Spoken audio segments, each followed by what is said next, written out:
Hello বন্ধুরা, আজকে আমি আপনাদের সামনে একটা নতুন রেসিপি নিয়ে হাজির হয়েছি।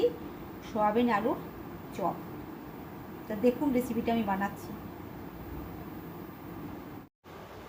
আমি এখানে কিছুটা সয়াবিন নিয়ে নিয়েছি। এই বাটির মাপে 2 বাটি আমি সয়াবিন নিয়ে নিয়েছি। এই সয়াবিনটাকে আমি সেদ্ধ করে নেব।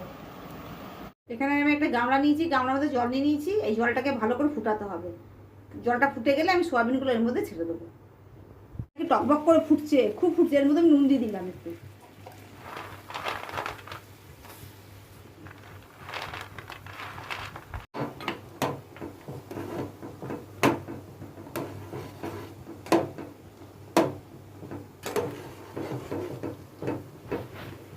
আমি এটাকে গ্যাসটাকে অফ করে দিচ্ছি। অফ করে দিয়ে এটাকে আমি ঢেকে রাখছি। ঢাকাটা আমি খুলে নিচ্ছি। এগুলো আমি ছেঁকে নেবো এবারে। দেখুন কত ফুলে গেছে একদম।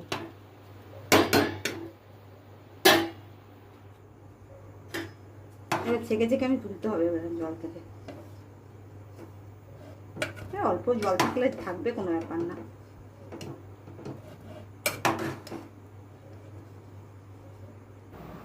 মিক্সির জার নিয়ে নিচ্ছি। জারের মধ্যে নিয়ে এগুলোকে একটু একটু মানে গুঁড়ো গুঁড়ো করে নেবো।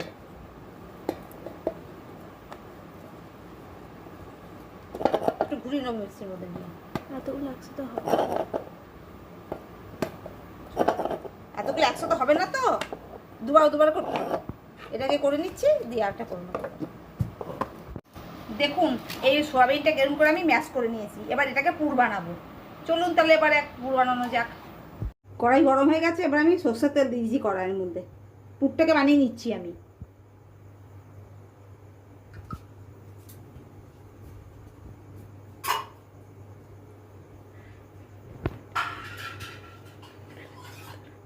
তেলটা গরম হয়ে গেছে, এর মধ্যে আমি জিরে ফোড়ন দিয়ে দিচ্ছি।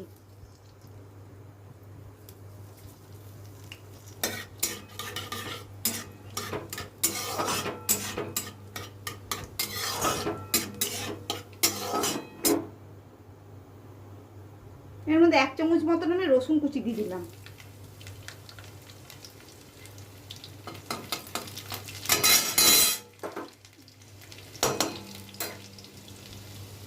আর 1 চামচ মতো আদা কুচি।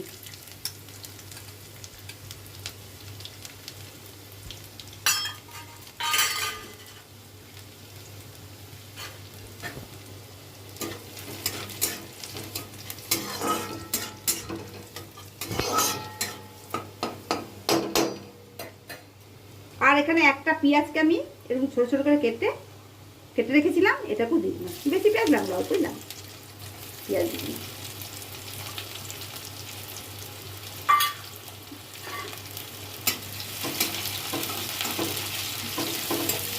সেটা একটু ভেজে নিতে হবে।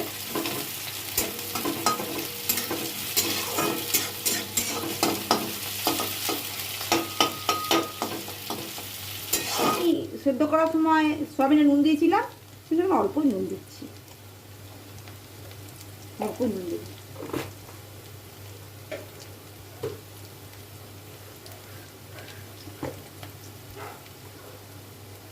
হলুদ দিয়ে দিচ্ছি।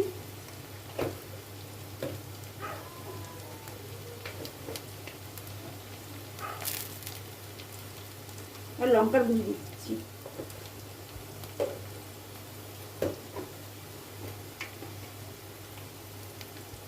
আর 1 চামচ ধনে গুঁড়ো দিয়ে দিচ্ছি। বাস, আর কিছু লাগবে না।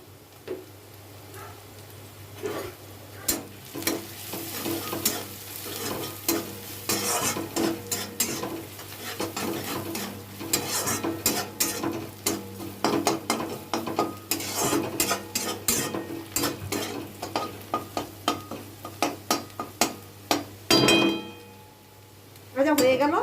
সোয়াবিন যে ম্যাক্স করে গেছে, সোয়াবিনটার মধ্যে দিয়ে দিচ্ছি। সোয়াবিনটা দিয়ে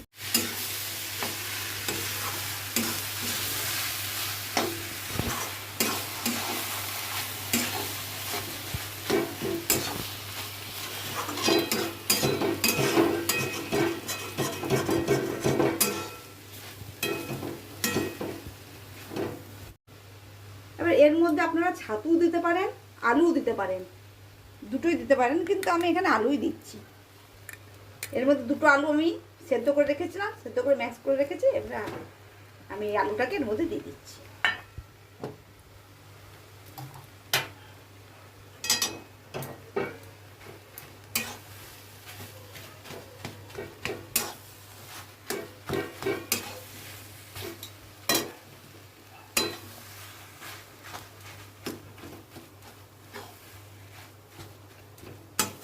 এর মধ্যে ভালো করে মিশিয়ে নিতে হবে আলুটাকে, আলু সিদ্ধটাকে।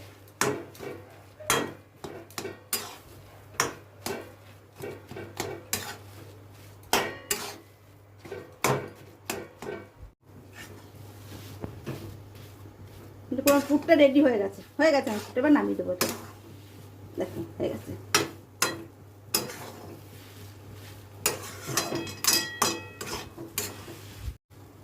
দেখুন হয়ে গেছে না, এটাকে নামিয়ে দেবো। এই থালার মধ্যে আমি নামিয়ে রেখে দিচ্ছি।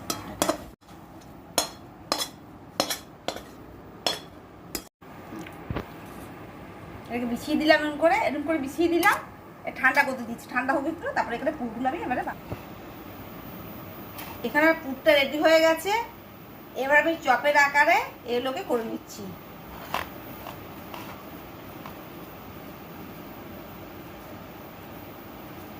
হাতে তো তেল মেখে নিয়েছি।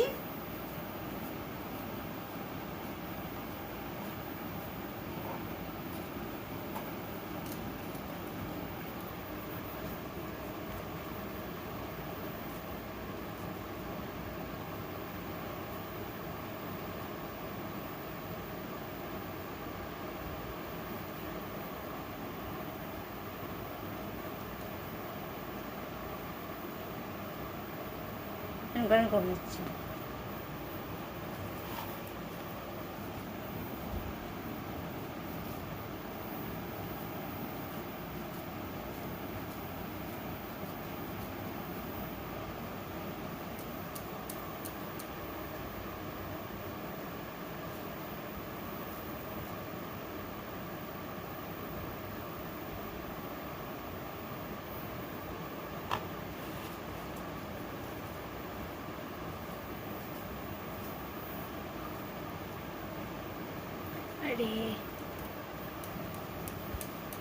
আমার চপগুলো তৈরি করা হয়ে গেল।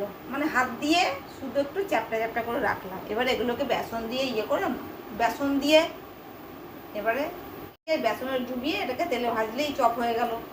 আর এটা আমি কিন্তু শুধু আলু দিয়ে চপ করিনি, এটার মধ্যে আমি সোয়াবিন দিয়েই করছি। সবাই আলু দিয়ে বানাই, আমি একটু সোয়াবিন দিয়ে চেষ্টা করে দেখলাম কেমন লাগে।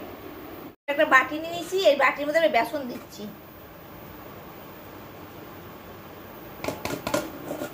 আমি এই প্লাস্টিকের এই বাটিটা আধ বাটির মতন আমি বেসন দিয়ে দিলাম।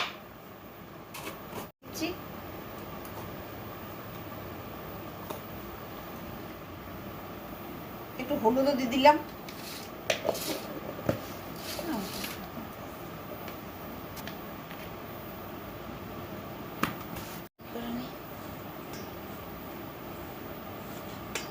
এটা মিলিয়ে নিই ভালো করে।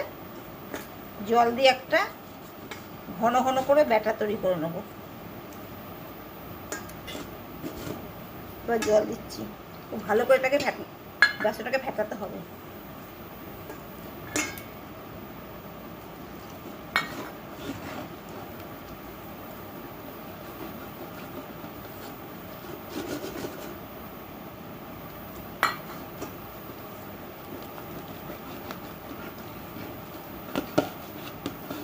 আরো জল দিতে হবে একটু।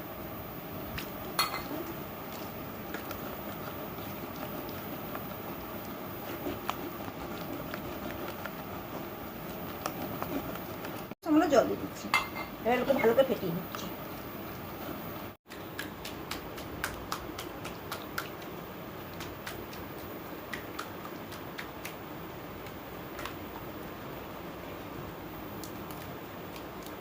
এখানে লোহার কড়াইয়ে তেল গরম করতে দিয়েছি। এবার আমি এগুলোকে ভাজবো। তেলটা খুব একটা গরম করব না, হালকা একটু অল্প অল্প গরম করতে হবে, নাহলে তো একদম ওপরটা লাল হয়ে যাবে, ভেতরটা পুরো কাঁচা থাকবে। তো আমি এইভাবে নিচ্ছি।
দেখুন এগুলো সব আমার ভাজা হয়ে গেল,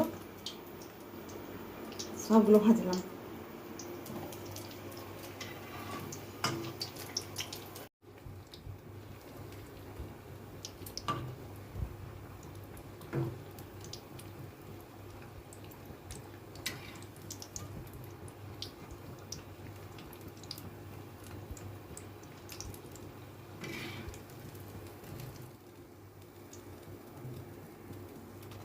আমার সমস্ত ভাজা হয়ে গেল, এভাবে ভাজলাম। দেখলেন তো কীভাবে বানালাম, সোয়াবিন দিয়ে চপ। আপনারা বানাবেন। আর এখন বৃষ্টি পড়ছে, বর্ষাকাল, সন্ধ্যাবেলা বৃষ্টি পড়বে, এরকম গরম গরম চপের সাথে চা দারুণ লাগবে খেতে।